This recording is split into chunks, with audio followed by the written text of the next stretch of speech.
Bismillahirrahmanirrahim. Assalamualaikum warahmatullahi wabarakatuh.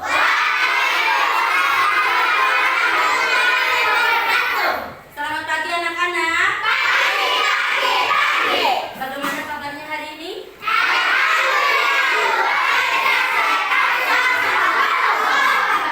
Bagaimana? Dari rumah sudah sarapan atau belum?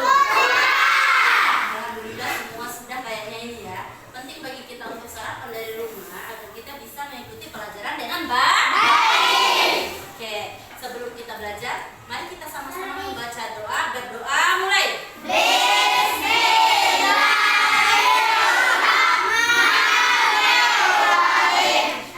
Selesai. Oke, sebelum kita belajar ibu akan absen dulu ya.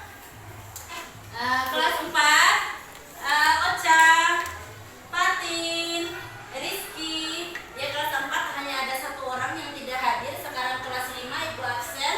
Tovan, Adelia, Nur Halifah. Alhamdulillah semua kelas 5 hadir semua ya. Oke, sebelum kita belajar, ibu ingin mengetes bagaimana semangatnya nih. Kita tepuk semangat dulu ya. Oke, siap ya? Oke, mulai. Tepuk semangat.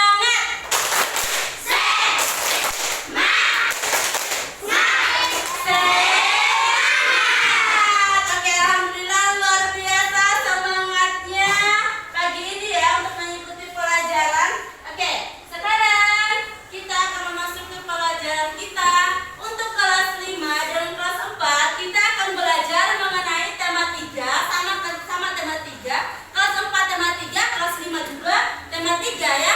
Kelas 5 membahas mengenai topiknya itu IPS, yaitu interaksi manusia dengan lingkungan alam dan lingkungan sosial. Dan IPA dan kelas 4 membahas mengenai IPA, yaitu bagian tumbuhan dengan fungsinya. Nah, adapun tujuan pembelajaran yang ingin kita capai pada pagi ini yaitu kelas 5 bisa mengidentifikasikan bagaimana hubungan interaksi antara manusia dengan lingkungan alam dan lingkungan sosial. Lalu kelas 4 ibu ingin kalian bisa mengidentifikasikan bagaimana bagian-bagian tumbuhan dengan fungsinya ya. Oke, paham ya? Oke, sebelum ibu menjelaskan, ibu ingin kalian bisa menjawab pertanyaan dari ibu. Untuk kelas 4 sebagai tugas awalnya, coba kalian diskusikan dengan kelompok kalian bagian tumbuhan yang mana yang bisa melestarikan lingkungan. Oke? Ya, nanti ibu balik lagi. Untuk kelas 5, ibu ingin kalian berdiskusi dengan cara membaca buku bagaimana hubungan atau bagaimana manusia memanfaatkan sawah dan bagaimana manusia memanfaatkan laut itu sendiri ya.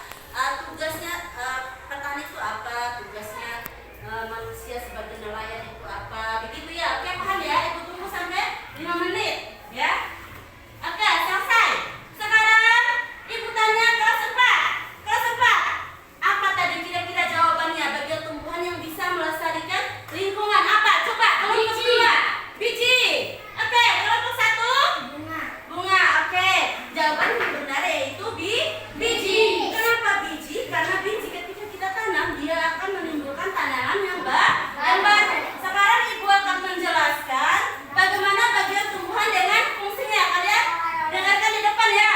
Oke, yang pertama bagian tumbuhan yaitu ini tanaman yang ibu bawa ya.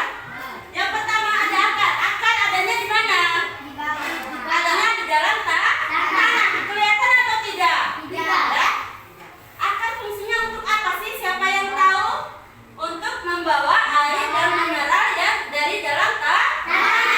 Lalu yang kedua, batang. Kira-kira yang mana batang? Coba tunjuk yang mana batang. Oke, ini adalah batang. Batang itu fungsinya untuk apa? Sebagai tempat tumbuhnya daun dengan ranting. Untuk mengokohkan tanaman juga. Lalu yang ketiga ada apa? Daun. Daun yang mana daun? Oke, daun fungsinya untuk apa? Sebagai tempat fotosintesis atau pembuatan makanan pada tumbuhan hijau. Oke. Yang keempat ada bunga. Bunga yang mana sih di sini? Ini ya. Bunga itu warnanya indah, ya.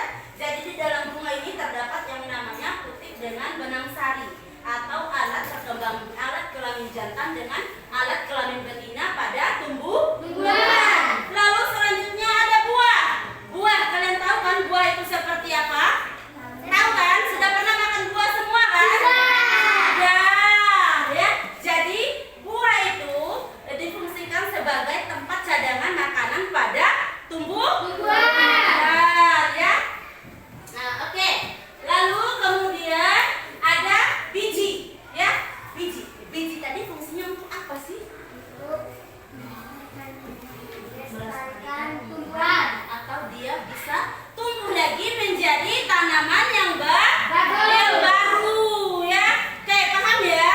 Sampai di sini. Sekarang Ibu kasih tugas lagi untuk kelompok 1, kelompok 2 dan kelompok 3. Ibu kasih tugas lagi. Coba kalian tulis kembali apa yang Ibu jelaskan barusan. Bagian tumbuhan dengan fungsinya, ya. Nanti kalian presentasikan satu-satu di depan. Oke? Paham ya? Bisa mengerti? Bisa ya. Oke, sekarang Ibu tinggal Ibu balik ke kelas 5. Oke, untuk kelas 5 sudah selesai tugasnya tadi? Sudah ya. Sekarang Ibu tanya, kira-kira sawah dipakai untuk apa sih oleh petani? Untuk menanam padi, untuk bercocok tanam, menanam macam-macam. Menanam apa saja? Jagung, banyak sekali bawang. Nah, itulah bentuk interaksi antara manusia dengan sawah. Sawah itu termasuk lingkungan alam, ya. Iya kan? Lalu kemudian laut itu digunakan untuk apa?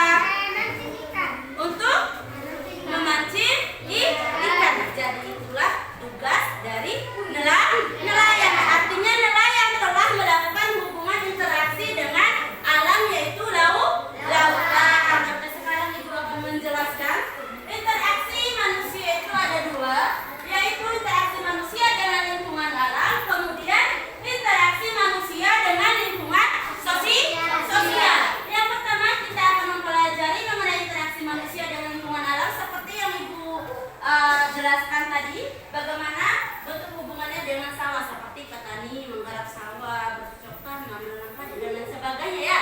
Itu adalah bentuk interaksi antara manusia dengan sawah. Sawah itu kan termasuk alam, ya kan? Lalu yang kedua ada interaksi manusia dengan laut, seperti orang-orang yang menangkap ikan atau disebut dengan nelayan. Itulah bentuk interaksi dengan laut. Lalu kemudian ada gunung. Gunung kira-kira dipakai untuk apa sih? Misalnya bisa dipakai untuk menanam padi, bisa dipakai untuk mengambil belerang, ya.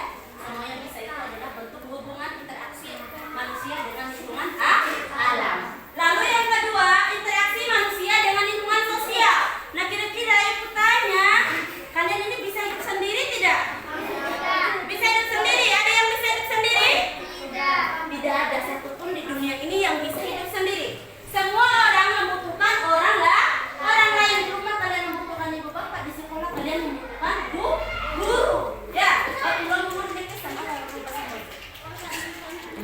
interaksi manusia dengan lingkungan sosial. Jadi interaksi manusia dengan lingkungan sosial ada 3 jenis. Yang pertama, interaksi individu dengan individu. Yang kedua, individu dengan kelompok. Dan yang ketiga, kelompok dengan kelompok. Bagaimana hubungan individu dengan individu? Yaitu hubungan antara 2 orang. Individu itu kan 1 orang, ya kan? Individu itu 1 orang. Misalnya Ami dengan Tovan sedang ngobrol. Itu adalah bentuk interaksi individu dengan individu. Lalu yang kedua, bentuk interaksi individu dengan kelompok. Ibu sendirian tidak di sini. Ibu sendirian tidak di sini. Tidak. Ibu sendirian kan di sini, gurunya maksud Ibu. Iya. Iya kan? Nah, berarti Ibu disebut dengan individu. Lalu kalian ini anak sekolah yang berkelompok karena kalian jumlahnya lebih dari satu orang. Kalau lebih 1 orang jumlahnya, itu berarti berkelompok. Inilah yang disebut dengan interaksi antara ibu individu, kalian kelompok, yaitu individu dengan kelompok. Lalu yang ketiga, interaksi antara kelompok dengan kelompok. Contohnya seperti apa sih? Seperti orang yang bermain bola. Itu kan ada timnya masing-masing. Iya kan? Nah, kalau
berarti sudah paham semua dengan tugasnya ini ya. Sekarang perwakilan kelompok ambil bukunya ya. Sudah, semuanya dapat 100. Berarti kalian sudah paham dengan pembelajaran kita pada pagi hari ini.